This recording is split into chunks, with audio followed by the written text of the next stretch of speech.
close down the country if one person in our massive bureaucracy says we should close it down. It's his ineptitude that caused the country to have to shut down in large part. Why businesses have gone under, why schools are closed, why so many people have lost their living. Every single move that he said we should make, that's what we've done. We've done all of it. But he was way behind us. He says that we're learning to live with it. People are learning to die with it. Now at 11, the final debate. President Trump and former Vice President Joe Biden dueling on the pandemic and so much more with just 12 days until we could have a winner. Good evening, everyone. I'm Elliot Rodriguez. I'm Lauren Pastrana. The first debate was pure chaos. The second never happened. Tonight's event certainly more focused, more civil. From here, expect a frenzied push towards Election Day, of course, with a huge focus on the state of Florida.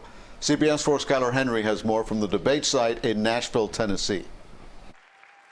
President Trump and former Vice President Joe Biden squared off for their final debate before Election Day. The president defended his handling of the pandemic.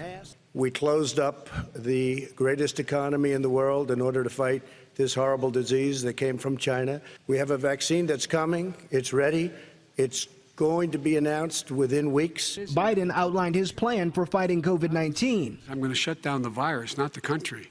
It's his ineptitude that caused the country to have to shut down in large part. The candidates addressed the topic of interference in the election from overseas. They will pay a price if I'm elected. They're interfering with American sovereignty. Nobody tougher than me on Russia.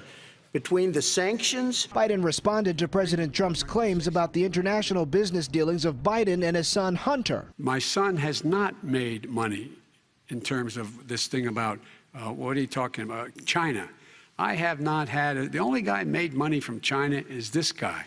Your son said we have to give 10% to the big man.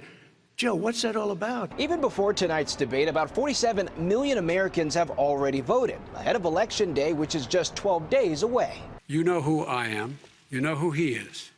You know his character. You know my character. You know our reputations for honor and telling the truth.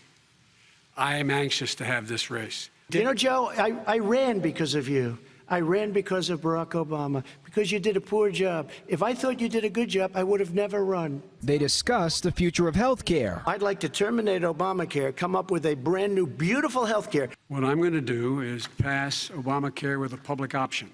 Polls show there are far fewer undecided voters now than 2016, when President Trump was elected. Skyler Henry, CBS News, Nashville, Tennessee.